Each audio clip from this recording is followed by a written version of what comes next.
Hello, good day, good evening, good morning, good afternoon. Oh, Lord, I sound like CC from New York, Westchester County. Bonjour, guten Tag, buongiorno, bulla, and just good day. Hello and welcome. Welcome to this very, very first podcast of Conspiracy Chats with Chuck. It's a little bit different to the format that I'm used to. So if I don't look at the camera, then please forgive me because I've got lots of notes in front of me. But I think that's the whole idea of a podcast, is that you're supposed to listen to me as opposed to watch anything. So today's topic is something that's, well, let's put it like this. It's something that's, it's been with me since I was born. It's how were the pyramids built? It's a very, very fascinating topic. There have been, I can't even count, but I think there has been a million papers written on how it possibly happened, how it could have happened, how it should have happened, how it couldn't have happened. There are papers about, or the conspiracy, should I say, on exactly how it was built. I think basically the research I've done recently basically boils down to the fact is that we still don't know. We've got a good idea. We've got a fairly good idea. But that's what a conspiracy is all about. We don't know how it happened, so let's make up a story and run with it. And today, with me here, running with it, or running with crazy ideas, I've got at least 2 or 3 ideas. I think, oh boy, I think he's got a couple more in his back pocket. But today with me is a wonderful gentleman, the CaucAsian Sasquatch, which we have known each other for probably around about a year or so now, I think. And he's a great guy. He's a handsome. What did I call you that once? The dominant hominid. Oh wait, no, that wasn't you. That's everyone else. My bad. Sort of a Kenny Rogers. What was that? Kenny Rogers / Everybody says I look like somebody from Duck Dynasty, but I don't know. What, Blake Carrington? No, you don't look like Blake Carrington. You look nothing like Blake Carrington. or JR. No, you look nothing like JR. You should feel bad for those gentlemen.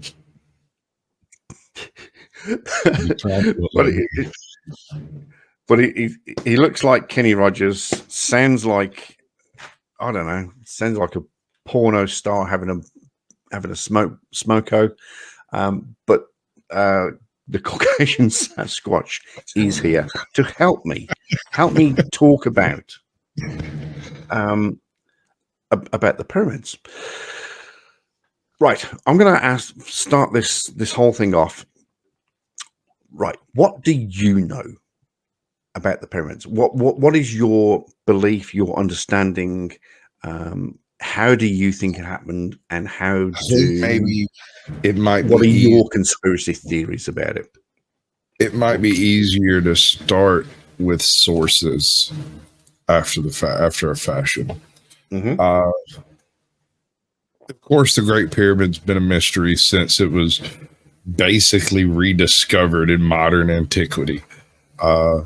Everyone had theories on how it was constructed, and a lot of those theories perhaps have bits and pieces of it right. First of all, to be clear, I have personally moved houses, so I know moving things that big It's perfectly possible. And it does require a whole lot of mechanization to make it happen, Captain. You can do it with a couple of big fellas and a sledgehammer. But that being said, That's big funny. rocks are a whole nother ball game. Those things weigh in at a really hefty, what is it, 300 tons a piece? Mm-hmm. 30 tons a piece. They range in size. Yep. So the smaller ones are not even a big mystery. They could be dragged around by oxen, mules, people, whatever, right? When you get up into the larger ones, you start having the issue of things like momentum, right? It's not necessarily the weight. You can leverage the weight. You can put enough manpower on it to tip it one way or another, right? So we can move it, but putting it in place is a different equation entirely. And to do so without killing anybody is a whole nother ball game. and you've also got to take obviously gravity into account. That what goes up, must come down at some point. Personally, I've always been a fan of both the geopolymer concept, where some blocks were moved into place, but some blocks were poured in place. Don't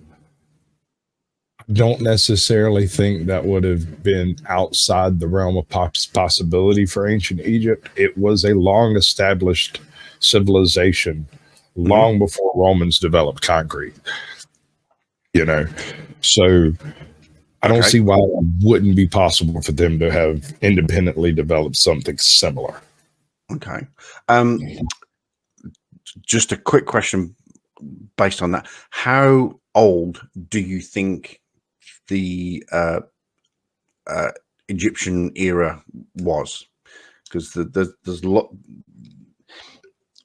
It's been pegged at around about somewhere between 4.5 to 2,000 years we were BC. going to do pegging tonight. What's your theory? What's your take on?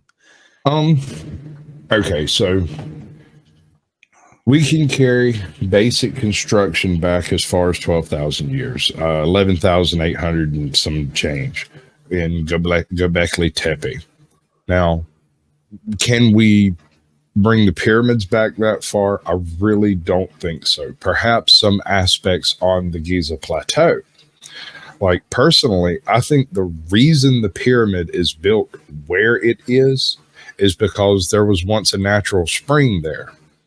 And natural springs were always locations of holy places.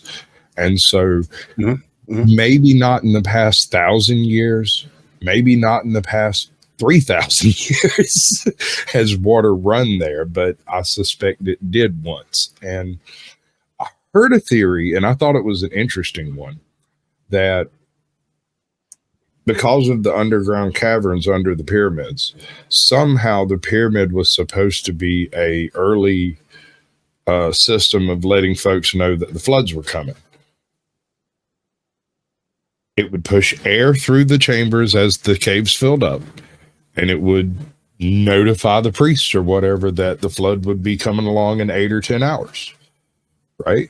I mean, it's not entirely impossible, but it does seem to be a bit of a stretch. That would require some massive harmonics and acoustics and understanding of wind and whatnot, but impossible? No. Okay. So my understanding of the reason that pyramids were built and the reason they were built in a certain manner and line and twisted this way and 33 degrees this way and 33 degrees that, or whatever the angle was, but it was in order. The Egyptians believed they needed to be closer to the gods when they passed, or even before they passed. So that's why they built the pyramids, so it would go up and it would take them closer to the sun. Back then, obviously, they didn't know that the sun was 93 million miles away, but the higher they got, the closer they got to the sun god Ra, and that meant this thing had to be sturdy, big, tall, high, and get me right up there. Get me as close to the sun god as you possibly can. So obviously back then, or should I say even back then, that they knew that the world was a globe. For starters, they kind of worked that one out. So they built these things, and it had to be sturdy. It had to be, like I said, it had to be tall. It had to be in a certain angle because that's the way they looked at the stars. They saw the stars every night, so they positioned it in a certain, a certain angle, which even 4.5, 2,000, 3,000, 4,000 years ago is, to me, beyond amazing that they had this foresight to do this. It is, oh, it kind of excites me. It excites me, but it baffles me at the same time, and this is why it's frustrating. So let me ask you this question, and I'm reading my notes here. Obviously, you've obviously got the three pyramids in Giza. You got the Great Pyramid and the other two, but there are around the world. There are quite literally hundreds of pyramids. Certainly, go with that description. I mean, I'm assuming we're counting the Mesoamerican cities as pyramids. Yep. So, and there are pyramids. Different. There are. I haven't done about things like the Bali temples and those as well. You count? Okay, all right. So the basic premise of the geometric structure, not so much how it's built. Right. Gotcha. Indonesia, Thailand, Mexico, South America, all up, there are hundreds of pyramids. There's even some, I'm led to believe, I've thrown this together a little bit too quickly, but there are pyramids apparently in actual Central America somewhere. There is, or some form of a pyramid. There were once pyramids across North America, but they were mostly built of soil and mud. They were tamped structures. There were massive mounds, Chatham Mound, the other one down there in South Georgia. I've been to several of them, and they would qualify in the realm of pyramid, although they would have been built much more recently than the Great Pyramid. But in the shape of, so.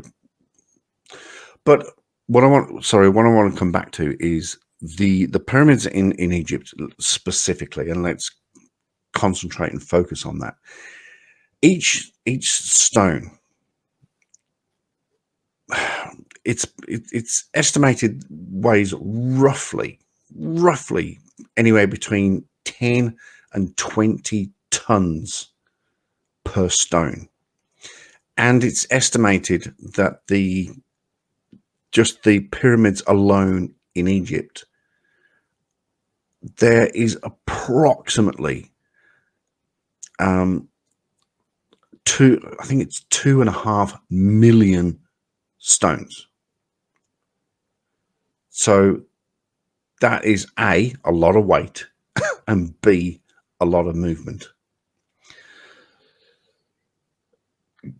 Give me very quickly, I know I've asked you this, but give me very quickly how you believed, and it is known that the certainly the limestone came from the tip of Africa, and it was brought via the Nile to a certain extent.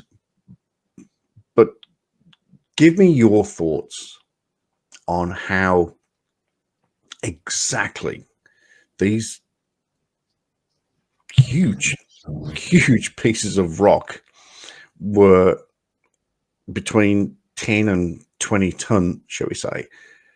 How were they bought? Not how were they bought, sorry. When they got to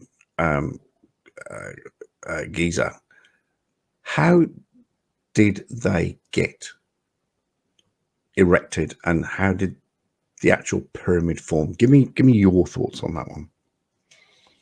First of all, you can't underestimate genius. All it takes is That's one true. genius to That's be true. in that crew, and suddenly things that seem impossible become possible, not because anyone worked harder, but because somebody solved a very simple problem with a very simple solution. Mm-hmm. Elegance is king in this. When it comes to the lower runs of stone, that's not a huge speed bump. Most Mm-hmm. of your lower runs, say your bottom 15 runs of stone, they would be your largest, your heaviest, your most difficult to move. Yep. But from the local quarry over on the Giza Plateau, near the Sphinx enclosure, that's not too far to move them. As long as you're not having to haul them 10,000 miles down the Nile, all you're having to do is dislodge them from where they are in the native bed over to where you want them to sit on the bedrock. Mm-hmm. That's a much more manageable proposition. As far as how it could be done, depending on what you have at your disposal, if you have water, which I don't know exactly how close the Nile was when, but they did find a boat next to it, so I guess that's indicative, maybe.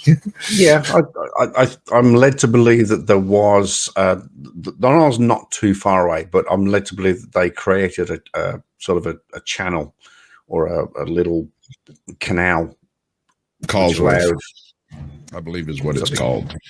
called. So once you have the changing height of water, there's any number of things you could do to move heavy objects. All you have to do is offset the weight of the object, which we can already do with boats. That's Mm-hmm. documented in history. So the weight or mass is not really the issue until you actually start moving it on land. Yep. That is a hefty prospect. I really, really want to say that they tamed the freaking mastodons and mammoths and used them to drag them up there, but that's just too cool to be true. There's no way. That would have been a great story, but I just don't. that would make a great film. But honestly, when it comes down to it, basic cantilever methods. I mean, the same types of methods that I would use today, but I would add a handful of pulleys to it. Now, how far along are they in pulley development? We have no idea. Yep. We don't even know what kind of trees they had at their disposal, because the environment of the early dynasties is virtually unknown. But we do know they went through major population booms and busts before they ever started a kingdom. Yep. Yep. Obviously, there's talk about as you said, the trees, the rolling. So that theory of one tree down, moving one log ahead of the next. logging. Those things are way too heavy, bro. Like, it would shred the 100%, and it would also, if one tree dug into the sand, then you got to replace that. And we're also talking about the manpower. So one of the theories, one of the more craziest theory, is that the workforce that was used were all slaves. Now, it has been proven to a certain extent that basically all of the occupants of Egypt, they took part in this. It was a community. It was a workforce. Nearby, I say recently excavated, in the last sort of 30, 40 years, they found compounds of dormitories where these slaves, which weren't slaves, workers basically, they all slept together, they ate together, they worked together, they talked, and it wasn't a slave thing. It was a community. It was, and they were paid. I think they were paid in beer. And I'll tell you what, if it happens again, I'll be there. You're going to pay me in beer? I'll come and work for you. That's I'm not a not problem. joking. I'm dead serious. No, no, it was. Yeah, you're absolutely right. But that's how they worked. So it's not. I mean, you don't pay slaves, do you? Actually, it kind of depends. Depends on what type of slavery the society is actually utilizing. Not all slavery is absolute. Your Greeks, your early Greeks and Romans, they had different systems. I mean, this is another video for another day. But well, I'm just saying, if you assume that you're absolutely right. You're absolutely right. The slaves, you have to question how they were cared for. The use of beer by the lowest caste of society is a little odd in that it's not usually wasted on the lower caste of societies. And most of the early societies, only the useful members of the society would be allowed to drink beer. Mm-hmm. And the idea that these slaves were getting 4 to 5 liters a day of low-grade beer implies that they were important members of society, not the lower caste. Mm-hmm. A workforce, like you said, a trained, skilled labor force of some sort. Yeah, well, you work hard, you get rewarded. So, no, I 100% see where you're going with that. But it's the fact that there were so many people that were used to build the pyramids. Now, what I want to come to is our first video. Now, excuse me, I understand that this is a podcast and it's audio only, but obviously I'm recording this, as I've mentioned to Caucasian. So we will see the video, but you can actually hear the video. The first one I want to do is, I think it's this one. Let me just double. The pyramids were... All right, it is this one. So I'm going to play this video. You can hear it. It's actually quite a good video to hear. Let's do it. Make sure it's turned up. Look at me being prepared. Not. Bloody hell. Doesn't matter whether I'm audio only or video only. I'm still not prepared. All right, let's have a quick listen to this and see what you think about this. It's about a minute long, but I will take some notes. In fact, I need to note that down. Cymatics.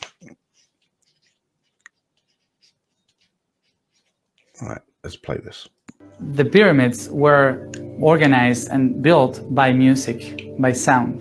These structures were built all by vibration and frequency, and there were beings from Sirius helping us to build these realities, but there was no ships to pull up the stones. They were just electromagnetical tools with these magnets, so they could use the water with magnetism to mold the stones and then to light it up to the different levels by always vibration of this tune force.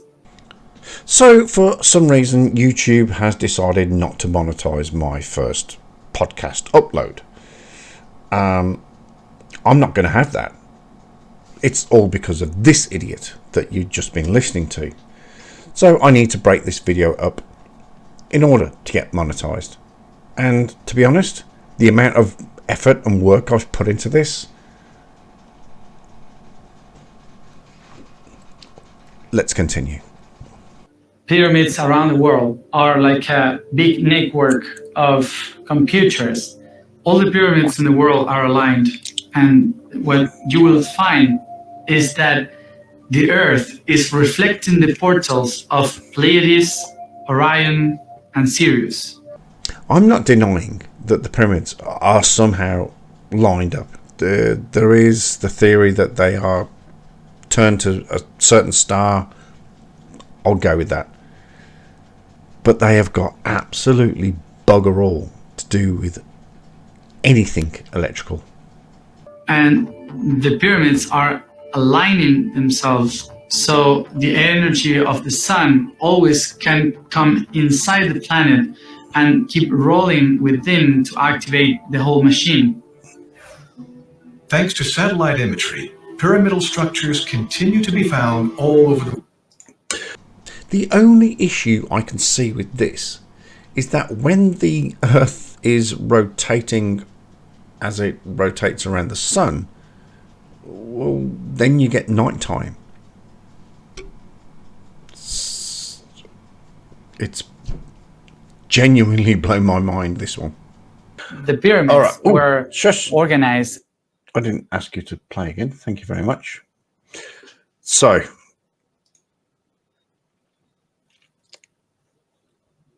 okay.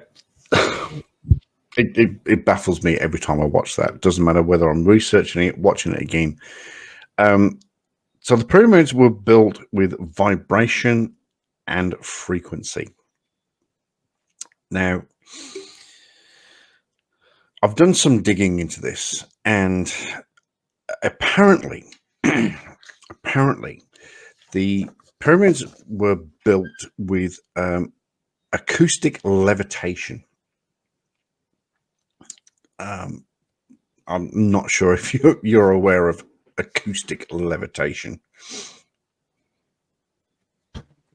I have a similar example, real world example of something similar.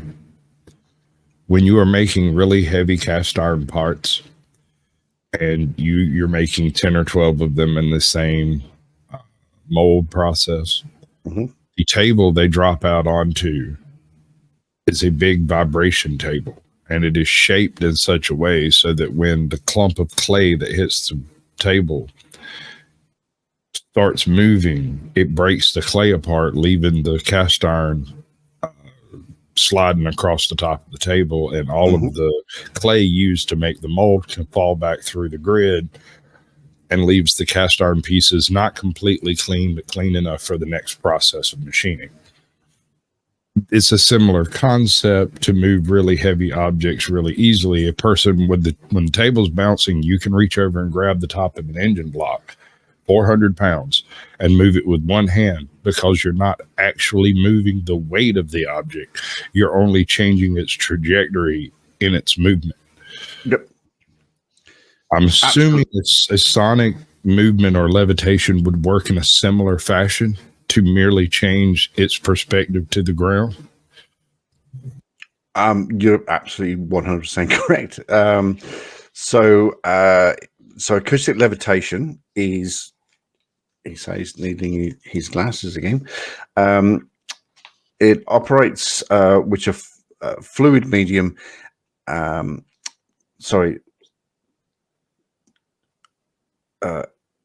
Acoustic tweezers are generally small-scale devices which operate in a fluid medium and are less affected by gravity. So basically what the acoustic levitation is doing is counteracting gravity. Now, gravity is a bitch. We all know that. But what happens is that the acoustic levels and the frequency, it sort of counteracts gravity in a certain way, and it allows things to levitate.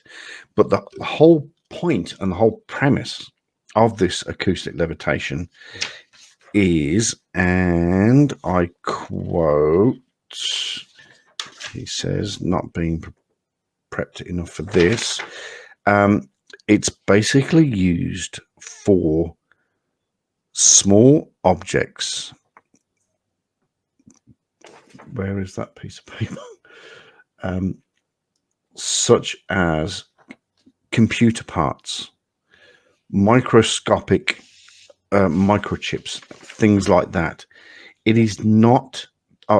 Levitation is a promising method for containerless processing of microchips and other small, delicate objects in industry. So we're talking, so acoustic levitation, as you previously mentioned, okay, cast iron, that's fine. We're talking what, a few kilograms, 10, 20, 30, well, sorry, in your language, double it, 20, 30, 40 pounds of material. But what people are talking about and what this guy is talking about is that acoustic levitation raised these limestone blocks hundreds of feet in the air, between 10 and 20 tons, just by sound. You know, would you actually have to raise it hundreds of feet in the air at a time? If you could just move it 3 inches, you could rinse or repeat and move anything. But okay, okay, good point. However, they have an unlimited source of sand. They can just fill in. True. However, how was the frequency? How did they get to the frequency? That would have taken an awful lot of trial and error, or possibly some learning from our Anunnaki brothers from the sky, perhaps. I'm not sure how to get to that point. All right. This is one that this is another video that I'll just want to play, and this might explain a little bit. I'm going to show it to you. So so this is a gentleman. He's really into this. He's really into this whole how the pyramids were built type thing. He has a didgeridoo from Australia. Mm-hmm. And what he's going to play the didgeridoo, and he plays it actually really well for a non-Aboriginal person. I will give him kudos.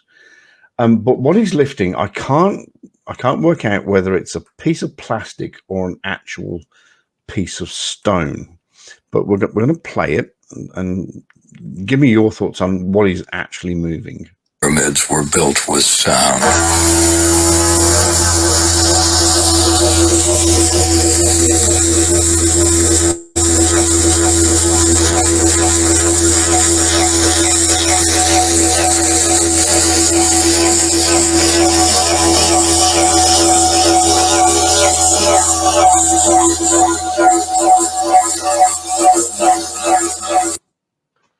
See, I've watched that. Pyramids were built with sound. No, I hit the pause button, not the play me again button. So I've watched that. I've watched it a lot. I can't tell if that's a little bit of plastic bag or an actual rock. If it is a rock, then full kudos to that guy. If it is, he has moved a rock. I almost guarantee you it's mica. Mica has a weird plastic kind of look to it and is obscenely light. Okay. So, okay. He moved a rock, he says with air quotes. But that took him, about 30 seconds to move. I mean, how heavy would that thing be? Like 50 gram? Less. It wasn't even a kilo. Guarantee it was not even a kilo. And he moved it about 2 meters from where he was to the bin. Okay. Using the didgeridoo. So if we're going to talk about using these sound waves to move blocks of limestone, whatever the material was, that weigh between 10 and 20 tons. First of all, how big is the didgeridoo? How many people? That's what I was going to say. If you scale that process up, you're looking at a spaceship on the size, on the order of like Dune's interstellar launchers that they use to make wormholes, like small planets being hollowed out to make it. Thank you so much. I'm not the only one that's thinking along these lines. So then it comes back to the aliens. Of course, the aliens built the pyramids. Did they not? Did they? Did they? Did the aliens build the pyramids? I don't think aliens built them. I don't see anything specific involved with the pyramids that a very intelligent and observant individual couldn't accomplish given a whole bunch of help and enough beer. Some Aussies, maybe. I'll tell you what. You give me enough beer. Did you say Oxy? No, I'm not into drugs. Aussies, some Australians, maybe a few New Zealanders in the pile, a handful of rednecks, and we got this licked. I'm telling you. Do you ever hear the story about the children, the 10 or 12 boys that were lost in a shipwreck, and they established a small little British island, a little British town on this island out in the middle of nowhere? All right. So what happened is they were there for like 9 months, but there was like a 15-year-old and a whole bunch of 10 to 8-year-olds with him. And you would expect it to go Lord of the Flies, right? Mm-hmm. That's not what they did at all. Instead, the oldest kid was like, well, we're forming a society and we need all the things a society have. So they would make up mock structures to be things like the barber shop and the doctor's office and stuff like that. And that's how they had a schoolhouse, and he taught them all to read and write by drawing in the sand and stuff. It's a really cool story. But I'm just saying, one genius is all it takes. You can change the whole course of history. Yeah, absolutely. 100%. I totally agree with that. Just trying to find the other one. So, I can't. It's supposed to be in that file, but it's not in that file. So there's another guy about acoustic levitation and sound waves, etc., where he puts a bongo. We all know what a bongo is, but he puts it over a red cup, like we see in American drinking movies, and he hits the bongo. He bashes the crap out of it, and the red cup lifts into the bottom of the bongo. Again, that's fine. Acoustic levitation. It's the sound waves, the frequency, and all that. So that comes back to another question. How big was the bongo over the pyramids to lift between 10 and 20 tons at a time? I get it. I don't see it. The only way I can see something like this possibly functioning is if we're talking about extremely low frequency waves. And then you come in and use a water level to level off an area. You come in and use blocks to scrape it flat. And once you've got your wave generator, whatever that might be, we're talking about major thumps, possibly capable of cracking the limestone bedrock of the Giza Plateau in order to move one of the larger blocks. You don't really have to completely eliminate the weight of it. You just have to counteract enough of it for you to actually move it somewhere. And that's a significant force. 20 tons. But the problem is typically sound waves at ultrasonic frequencies, thus creating no sound audible to humans. So that's how high the frequency had to be. Now, in order to create that sort of high frequency, you would have to have power, which means you would have to have electricity. Now, even to the best of my limited knowledge, electricity wasn't invented until 1850, 60, 70, something like that. Steam engines were all that was, they were all going. But actual electricity wasn't developed until, I don't know, 3,000 years after the pyramids were built. So where did this ultrasonic frequency, not just a sonic, but ultrasonic frequency. Where did that come from? I've never understood it. I've always been more of a, if the pyramid was built to be some sort of solid state machine, its use would have had to have been public, in my opinion. I think it would have functioned better as like a storage location, or possibly simply a mark of power, a central location from which to issue edicts or whatnot. I mean, the idea that it was a tomb, I think that might be small-sighted, man. That might be short-sighted. Obviously, it was utilized for observational purposes. And from top of the Giza pyramid, you have an amazing view of that entire valley. So there is no chance of a surprise attack across that desert. True. I don't. But I'm back then, more mechanical, man. I don't see the. But also, sorry, just to interject there. But back then, the Egyptians, they had control of the whole area. There were no natural enemies of the Egyptians, so they didn't need to battle. I think towards the end, where it gets into the sort of the Greek and the Romans, that I think the Greeks and the Romans came in eventually. The Hittites and the Canaanites both went at odds with the Egyptians regularly. They never won, but they did fight.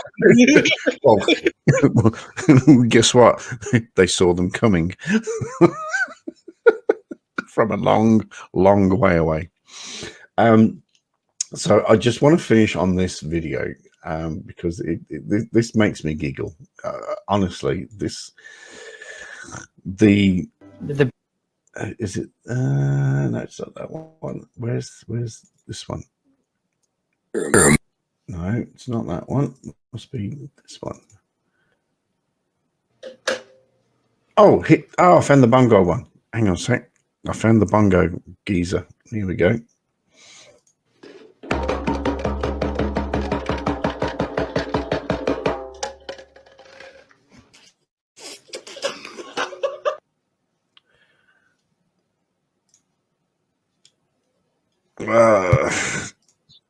Yeah, but again, how big was the bongo?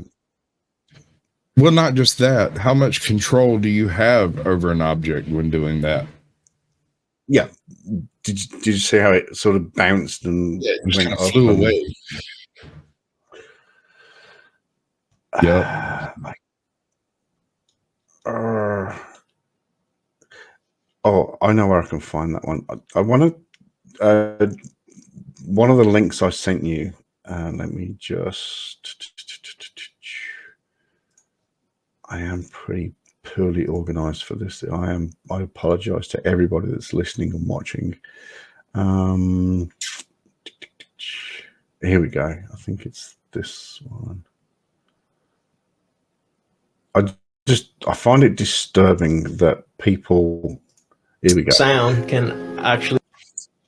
I find it disturbing that people sort of think like this and just make up nonsense. They don't research. They don't do any sort of research. They hear a friend or a colleague or watch a TikTok or watch a video, and that's it. They've got their nails into it. They've got their teeth into it. They're like a dog with a bone. This is only 24 seconds long, but I guarantee you, this will make you cringe. Actually alter the mass of any object. So you can change the mass, the weight of the object. Okay. So you can have something that weighs 1 ton, and then you can shoot it with a certain frequency where you can actually manipulate the mass and make it weigh 1 gram while you're hitting it with the frequency. Or you can actually pick it up with 1 finger, move it, and then release have these. That scares. So I hear what he's saying, and I understand the premise, which you've talked about previously. Absolutely, right. But at 1 ton into 1 gram, okay.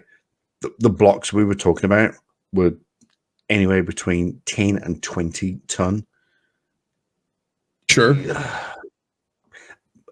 But again, but I'm more concerned with the bedrock. But he does this. He goes, shoots it with frequency. Where is this frequency coming from, and how are you fucking? Oh, I'm not sure if I'm allowed to swear on a podcast. It doesn't matter. But how are you shooting it? Thank God for editing. Yeah, no, I hear you.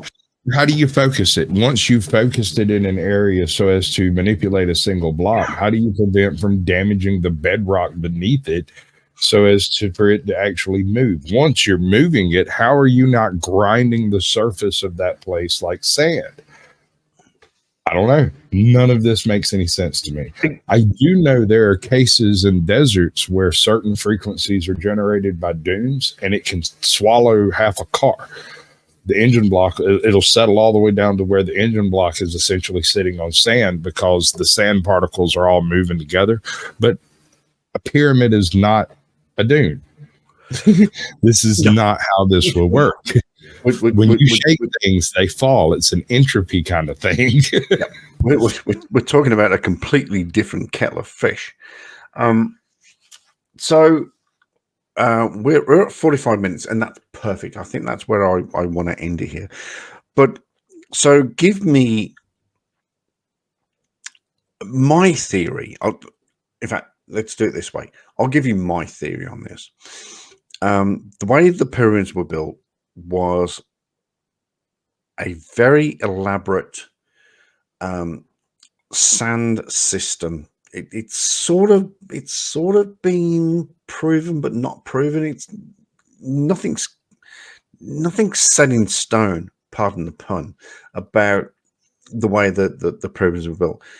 It appears that around the outside there was a massive system of sand and stone and sort of rolling and bringing the blocks into place. The cutting of the rock was used by copper tools, saws, and things like that. I can sort of see that it would take a long time. The hypothesis is that certainly the 3 pyramids of Giza, it took about 30 years to put these together. It took tens of thousands of people. I can sort of see it in that, like I said, it was a community, and just down the road, like I said, it has been, and it is documented, that there were sleeping quarters where they were looked after, fed, given beer, like he said. Give me beer, I'll build you a fucking pyramid in a day. So I can sort of see that. The alien thing, I'm sorry, I can't go with that. There is no way. Look, the universe is massive. And if we think that we are here alone in the universe, then we are stupid. There is somebody, there's a Chuck out there right now talking into his camera on his planet to somebody doing something. If we think that we're alone in this universe, we're so naive. However, I don't believe that we're that special that people from said planets would come and see us and build us some pyramids. Don't believe that for a second. Right, so that's my take. What is your take on how the pyramids were constructed? I like the concept of genius. I know I've said this several times, but until you've countered that type of person in your everyday workspace, you don't realize the force they bring to bear on a problem. That homie, what was his name? Amenhotep or whatever, the designer of the pyramid. That's a bona fide genius right there. Homie is the man. So when you're talking about the workforce involved, you're talking about the entire Nile Valley being out of work every October 23rd. Like clockwork, the floods come, the fields are flooded, and everything's been reaped and sown that needs to be reaped and sown. And now you have 500,000 people sitting around doing nothing but eating bread and drinking beer. Give them something to do, and the people do not revolt. So is it possible that rather than it taking, 30 years, 60 years to build the pyramids, it took 20 years to build the pyramid, but was done by talented workers and people who had been doing this year after year after year and became experts at the task? That's my theory. They built an awful lot of pyramids, and so they would become expert at the task. I've looked at so much research, but I think in the entirety of Egypt, I think alone in Egypt there was at least 50, and it ranges from little squonky little buggers to the Great Pyramid of Giza. So maybe they started with those. Maybe we'll just build a 10-meter one. We'll build a 20-meter one. We'll build a 30-meter one. Do you know what a mastaba is? I do not. Okay. In the early days of King Scorpion, the preferred method of burying the royalty was called a mastaba. This was a small plinth built much like the pyramids, except it's just one flat thing. And up on top of it, you'd have this one little bump. A lot of time it was built out of mud brick or local stone or something like that. And it wasn't amazingly huge. The premise is that the development of the pyramid develops out of one mastaba being put on top of the other, but since they were mud bricks, they would collapse. And so later generations decided to lay down a solid stone foundation upon which to do this, and hence a pyramid or a ziggurat. Which is what you mentioned earlier. So yeah, okay. And well, that makes 100% sense, doesn't it? Really, you literally start at the bottom and work your way up. So, all right. But I just wanted to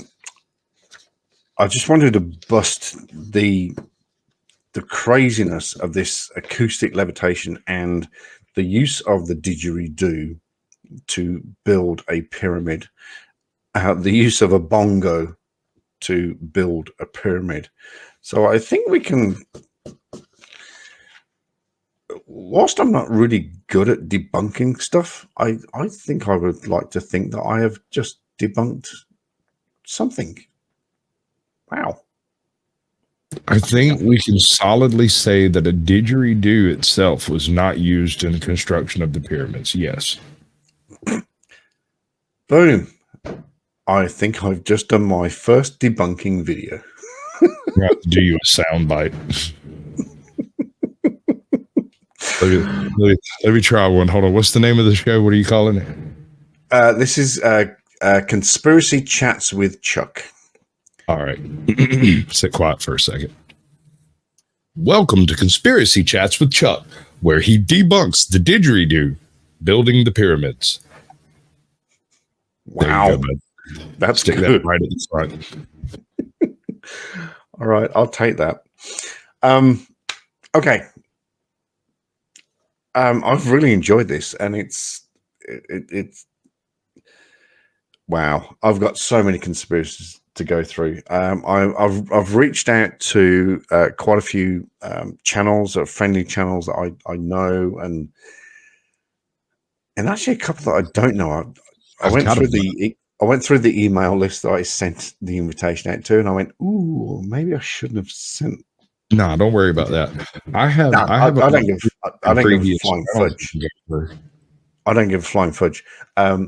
If they want to come and chat with me, and it'll be perfect. I'm getting at, I have 300 previous guest channels that I can reach out to if you'd like to try to expand in different ways. Just I would be grateful to send an invite to anybody and just do exactly what we've done. I've done a wee bit of research, obviously, and we got so far, and we're 53 minutes in, and this is perfect. This is what I want to do. I just want to talk conspiracies, knot it out between ourselves, and come to absolutely no conclusion. So at the end of this, like 54 minutes in, we have no idea how the pyramids are built, but we do know for a fact it was not built with a very, very, very, very large didgeridoo or a bongo drum. That one wasn't on my bingo card. I'm not gonna lie. I didn't have that one. So if anybody else got a bingo, let me know.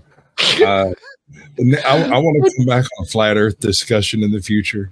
I would also appreciate being involved in a hollow Earth discussion at some point, because I have a different take on the hollow Earth concept. A lot of people just flat say, no, it's not a possibility. I have a different opinion.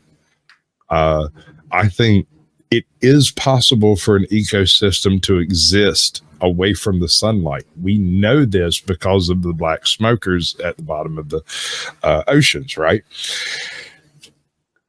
Caves don't have the same setup, but they do have an energy system based off of fungi and saprophytes.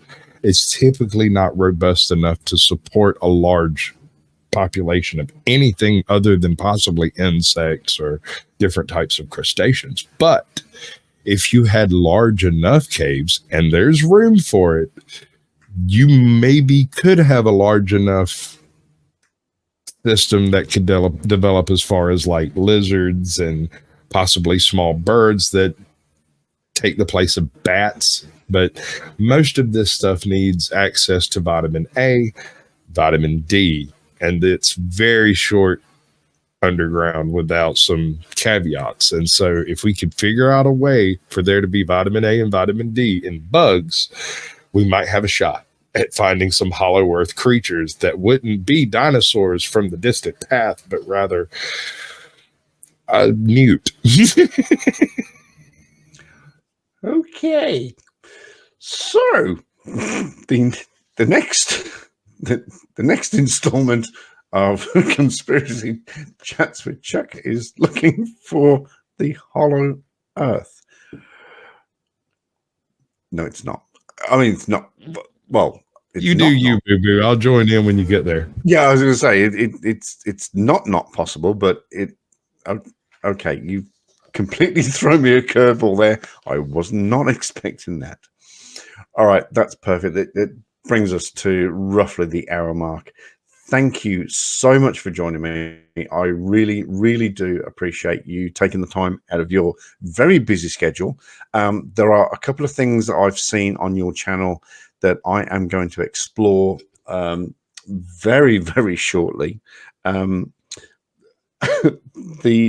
one TikTok video you covered was the gentleman that says the immediate thing on your right is going to make you famous. Do you remember doing that one? Well, I've got this. I need to put it against my black shirt. It's I win. But do you though? This thing's got bodies, bro. This is a Civil War sword. People have died on it, I'm sure. It's a cotton wool bud. I think I could probably take you with this. I don't know, man. I am a redneck, and I am on my home turf, and I once played Odin in a short. But it's definitely not going to make me famous. But I do like that. Choke on it and see what happens. Right. I'm going to let you. I'm just going to. Do you have any idea what your next show is going to be? Stop it. Absolutely no idea. It'll be. When you figure next. it out, let me know, and I'll record you a little movie intro thing. Okay, I appreciate that. Thank you. It'll more than likely be next weekend. But in the meantime, I want to thank you very much. I'm going to talk me out, but I do want to thank you so much for joining me. Thank you for having all of these thoughts and your knowledge. Your knowledge is very impressive. So, but thank you very much indeed for joining me, and I will see you on a next video. Thank you very much.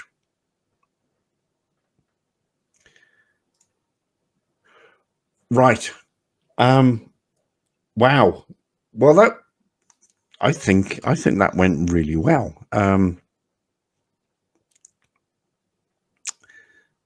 I genuinely think that went really well.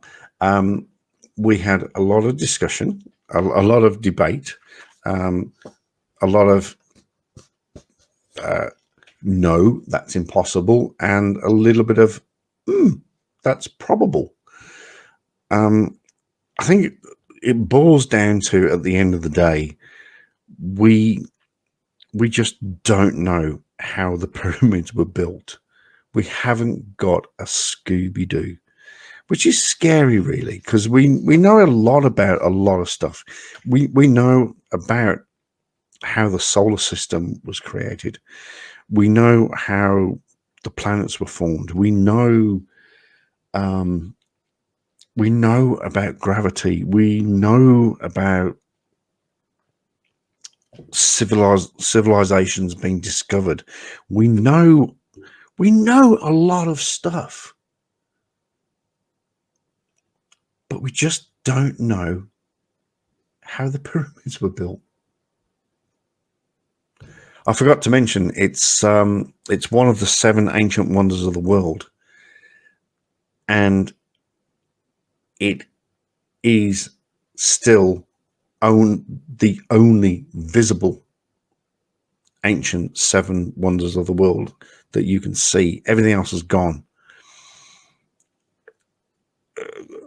Personally, I haven't been there. I will do one day. I promise I will do one day, and I'll make a video of it. Of course I will. But we just don't know how they got there. But that said, they are amazing. They are beautiful all around the world. I'm not just talking about Egypt. I'm talking, as Caucasian said, you know, you're talking about Africa, you're talking about Mexico, Machu Picchu, and all of that stuff. How did this happen? How did pyramids exist? I don't know. But what I do know is that I want to thank each and every single one of you for joining me. And on this podcast, it is episode, well, technically it's episode 2, but it is episode 1 of the podcast of Conspiracy Chats with Chuck with guests. And my first guest was the CaucAsian Sasquatch. I appreciate his time. Thank you very much. And I will see you on the next video. G'day.